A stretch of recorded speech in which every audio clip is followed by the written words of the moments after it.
Sleepyhead Productions.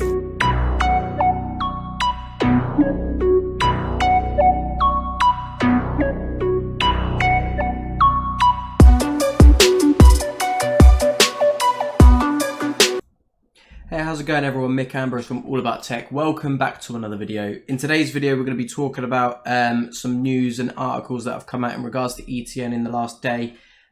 So make sure you're subscribed, give this video a like, comment down below what your thoughts are at the end of it. And just before we get into it, if you're on Twitter, make sure you go in and follow me.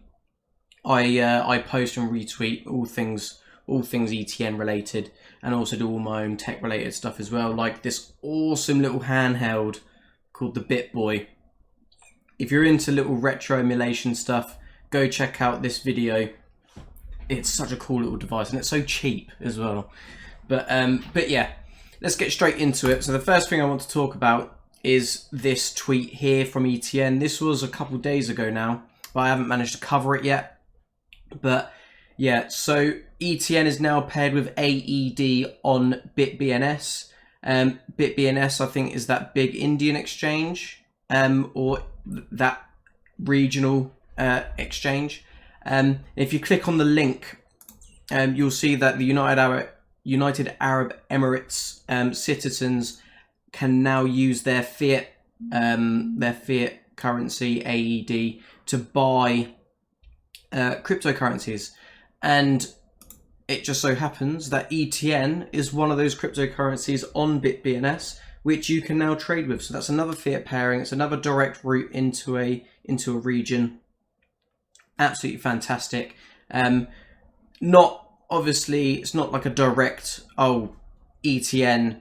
We're pairing you with AED solely. I think it's all of their cryptocurrencies available on BitBNS is going to be available to trade with AED. So very cool thing. Like I said, another exchange. It's always good to get that little bit more, as many trading pairs as possible. Get that trading volume up. But yeah, that's that news out of the way with. Cool news. Next thing I want to talk about is ETN have just released this article, and it's going around on the different media sites, and it's even managed to pick itself up on the Cointelegraph, one of the largest cryptocurrency news outlets on the entire internet. So you can actually listen to it. It does save time having to stare at the screen and scroll down. But yeah, this article is all about the conversations that Richard Ells and Electroneum had with the cryptographer Scott Stornetta, which is the founding father of blockchain. Now, I know this isn't brand new news. This has been around for a little while now. But the reason why I want to reiterate into that is because before we didn't have as much information of what Scott Stornetta has said in regards to ETN. There was little quotes by Oivier Acuna's last article, but Oivier Acuna's put out another article. This one is on Medium again. It's this article here.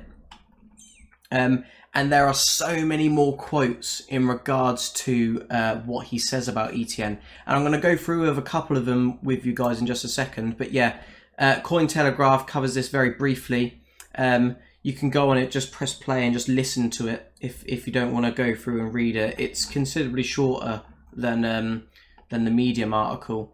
But going into this Medium article, and I've got to say, since... and I've already said this once, since Oivier Acuna became the PR manager for Electroneum, the stuff he's putting out is absolutely fantastic. It's really good stuff for us, the community, to dig into. And there's so many more quotes on here as opposed to the last article that was released in regards to this these conversations that Electroneum and Stornetta had. So, just going to pick out a few of the quotes. So, what appeals to Stornetta about Electroneum is that it's the to admire companies that are flexible about their means of getting from here to there, and the way to coexist within a regulatory environment, and instead of being that, oh, we're just going to go against the government and be completely decentralized, etc. He loves how Electroneum aren't kind of shooting themselves in the foot by trying to completely divert from that. They want to coexist. They want to make sure that they're regulatory compliant, which is a very mature and important and necessary thing to do. If you think you're not going to get away with regulatory requirements in this space, it is going to come, and so many cryptocurrencies are going to get picked up on it as such. So it's really good that he agrees with that, considering he's the founding father of the blockchain. And obviously he didn't create blockchain to be this idea of overthrowing governments and things like that. That's not what he was going after. He also made the statement of saying that it has a long-term ambition for doing good in the world and doing it well, and that the Electroneum has a pragmatic approach to embracing the existing players, including the government and regulatory players, like I just said, to find a way to coexist, and the practical way to make this of immediate value to the end user. That's why going to the unbanked is so important, because they feel the immediate effects of using cryptocurrency, because they have this digital solution for the first time, as opposed to us, where we've had a banking system in place for years and years and years, and we can play. I can use Google Pay, I have debit cards, I have mobile banking. Cryptocurrency for me, for my daily living, isn't necessary for me. But in these unbanked areas that Electroneum has gone towards to aim for, that is where the majority, that is where the biggest impact will be. And it's really exciting to see that Scott Stornetta agrees with that way of thinking. He also said that gig fare is a great way to add value for the Electroneum end users, because it's another way to earn ETN, as well as well, I was going to say spend it, but obviously you're going to be able to use gig fare with your main banks. You're going to be able to use fiat currencies. You're going to be able to use if you're going to be able to use fiat currencies, you're probably going to be able to pay with things like PayPal, because that's like one of the most secure ways to pay for things online with in regards to normal banking. So yeah, adding a lot of value to the end user, and to realize some value makes your project stand out from the rest. And I've always considered Electroneum to stand out more than the rest, just because they're actually creating these things. They're not just blowing smoke. They're actually you can see the evidence of what they've created so far, and it's really exciting to see that come to life. You know, in the journey that we've been on the last 2 years, yeah, the price is down, the entire market is down. There are many cryptocurrencies that are at all-time lows. ETN's price obviously hasn't done well at all, but look at the fundamental things of what they've been putting out, of what they've been developing. These things, Rome wasn't built in a day. It wasn't, and that's the important point to put out there, because at the end of the day, what Electroneum are creating is going to be so valuable in these areas, incredibly valuable. Look at M-Pesa. Once M-Pesa flew off, it is the way to send to send value in parts of Africa. It is the way, and that's where you got to think it. M-Pesa wouldn't have been as popular in the UK, in the United States, because we already have a means of exchange of digitally, etc. We already have all these things in place. What else? He compares Bitcoin and Electroneum. He said he thinks that Bitcoin was a brilliant piece of work, but it was a sort of solution looking for a problem. In contrast, Electroneum is piggybacking an abstract unit of currency onto ETN directly and into something that has intrinsic value, which in combination with the idea of a gig fair ecosystem and which provides a question for which your cryptocurrency is the answer. So Bitcoin was just kind of put out there, you know, into a world that already has loads of banking solutions. Electroneum are making themselves the answer for banking issues in these unbanked areas, and that's how things grow and that's how things get adopted. They're making themselves the answer to a problem. They're highlighting the huge problem and they're giving and they're showing that they're the answer. Stornetta and Electroneum, there are two things that to me seem significant. One is the notion of putting in a gig economy with a payment system for it, and two, the idea of putting in a mobile device for which people already have to pay, and the fact that you can trade airtime.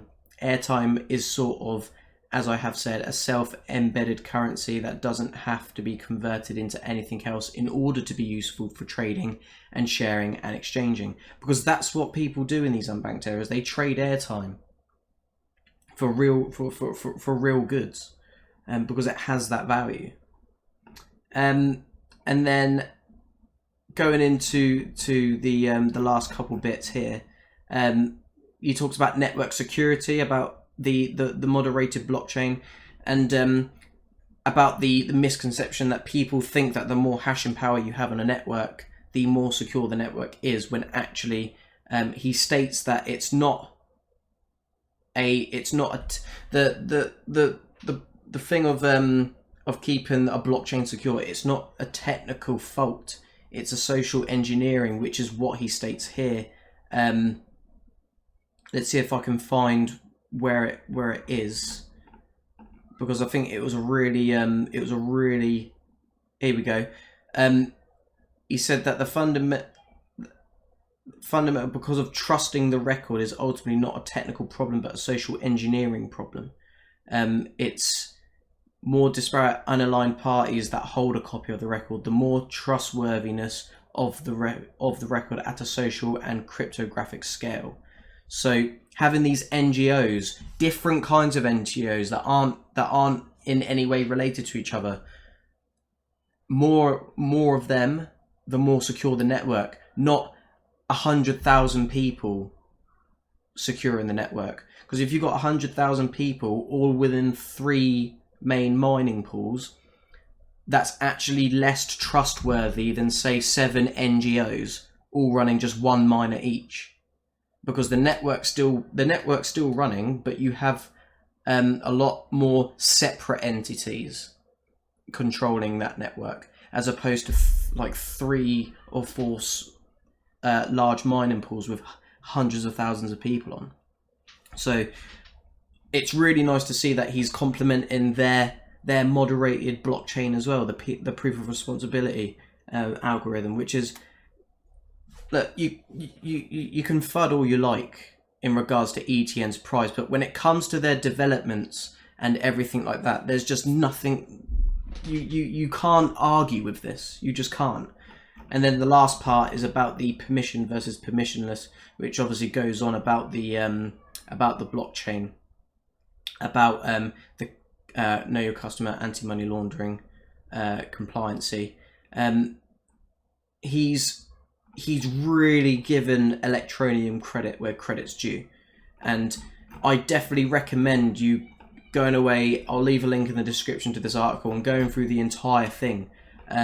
So that is what I really wanted to get across to you guys. All these things that he said now is in this article. A lot more quotes from him, and it's really cool to see such massive compliments to ETN from an industry professional, from the founding father of blockchain, you know, the person that created the timestamp.